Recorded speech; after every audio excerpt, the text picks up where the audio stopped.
Hello મિત્રો, તો કેમ છો? મજામાં? આઈ હોપ કે તમે બધા મજામાં જ હશો. તો સ્વાગત છે મારા નવા બ્લોગમાં. Good morning, Har Har Mahadev. આજે આપણે ત્યાં જવાનું મને નથી ખબર, જઈ પછી ખબર, મને નથી ખબર 100%. હજી ભાઈબંધ દોસ્તારો આવે, નક્કી કરીએ ક્યાં જવું. જ્યાં જઈને મજા આવશે આગળ આગળ દોડા રહેજો. તો લેટ્સ ગો.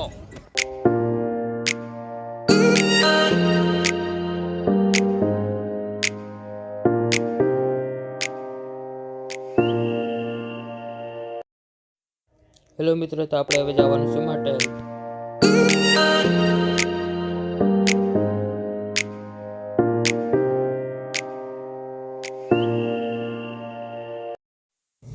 મિત્રો અત્યારે આપણે વાગટેરમાં છીએ.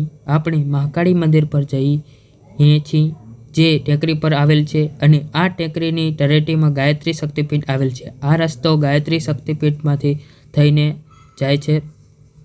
મહાકાળી માની ટેકરી પર જવા માટે આશરે 150 પગથિયાં જેવું ચડવું પડે છે. તો આગળ લગી જોડાઈ રહેજો વ્લોગમાં, ખૂબ મજા આવશે અને માના દર્શન કરીએ. મળીએ આગળ. આપણે મહાકાળી માના મંદિરે આવી ગયા છે. હાલો દર્શન કરાવીએ આપણે.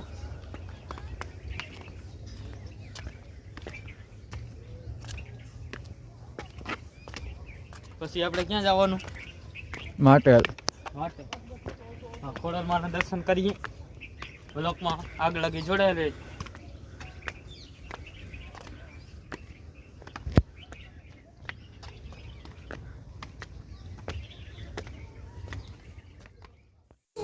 મિત્રો, આ મહાકાળી માનું મંદિર ઘણું પૌરાણિક છે. મહાકાળી માં અહીં બિરાજમાન છે, જે આપણે દર્શન કરી શકીએ છીએ ભાવ ભક્તિથી. અને મહાકાળી માનું મંદિર ખૂબ સરસ છે. અને બાજુમાં વાઘેશ્વરી માનું પણ મંદિર આવેલ છે, તેમના પણ દર્શન આપણે કરી શકીએ છીએ. એક નંબર હે. નાસ્તો કરવાની મનાય છે. નાસ્તો ન કરવો.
મિત્રો, આ છે માટેલની બજાર.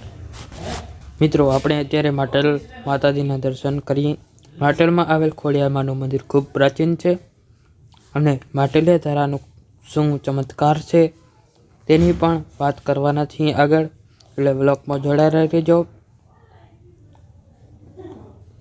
સૌ પ્રથમ આપણે માતાજીના દર્શન કરશું, પછી આગળ વધીએ, એટલે જોડાયેલો રહેજો. કહેવાય છે ખોડિયાલમાંનું ખૂબ પ્રાચીન મંદિર છે અને મા ખોડિયાર માની સાક્ષાત કૃપા થાય છે. જેમને પણ સંતાન ન હોય તેમને મા ખોડિયાલે અનેક દીકરાઓ દીધા છે. જેમના પણ આ માતાજીનું મંદિર છે અને માતાજી સાક્ષાત અહીંયા જોવા મળે છે. બોલે શ્રી ખોડિયાર માત કી જય. ન્યુ ખોડિયાર માના મંદિરમાં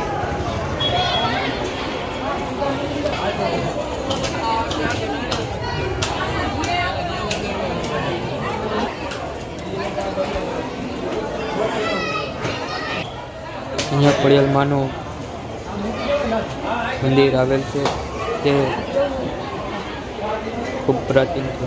અહીંયા માતાજીની પ્રસાદી કરવાની ખૂબ વ્યવસ્થા છે. આગળ લગી બ્લોક જોડા લેજો.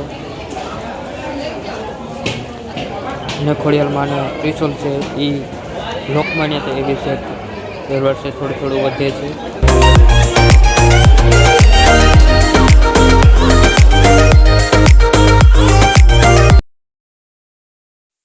મિત્રો હવે આપણે માટેલિયા ધરાના દર્શન કરવા જઈશું.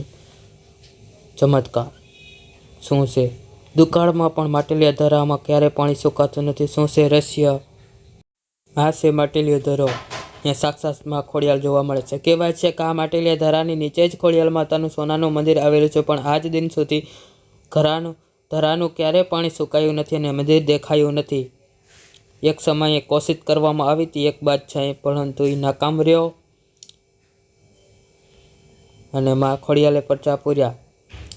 ગુજરાત એક એવું રાજ્ય છે જ્યાં અનેક વાર્તાઓ, લોકકથા જે અંધશ્રદ્ધા સાથે જોડાયેલી શ્રદ્ધા વાતો હોય ત્યાં પુરાવાની જરૂર ના હોય. ઝાડ હોય કે કૂવા હોય, વાવ હોય કે તળાવ, તેની પોતે આગવી લોકકથા આવેલી હોય છે. એક કથા માટેલિયા ધરાના વાંકાનેરથી 17 કિલોમીટર દૂર આવેલા ખોડિયાર માતાનું મંદિર માત્ર ગુજરાતમાં જ નહીં પરંતુ સમગ્ર દેશમાં જાણીતું છે. જેટલી જ શ્રદ્ધા અહીં માતાજી સાથે જોડાયેલી છે એટલી જ અહીં આવેલા માટેલિયા ધરાની સાથે જોડાયેલી છે. કહેવાય છે આજથી વર્ષો પહેલાં એક બાદશાહે માટેલિયા ધરાનું પાણી ખાલી કરવાનો પ્રયાસ કર્યો હતો, પરંતુ નાકામ રહ્યો અને મા ખોડિયાલે સાક્ષાત પરચા પૂર્યા. આપણે માટેલથી નીકળી ગયા છીએ. વ્લોગ લાંબો થઈ ગયો છે એટલા માટે હવે આપણે ચોટીલા જવું છે. આપણે નવો વ્લોગ ચાલુ કરીએ. આ વ્લોગને અહીંયા પૂર્ણ કરીએ તો આના પછીનો ચોટીલાનો વ્લોગ આવશે, એ જોવાનું ચૂકતા નહીં. તો મળીએ નેક્સ્ટ વ્લોગમાં. તબ તક જય હિન્દ, જય ભારત.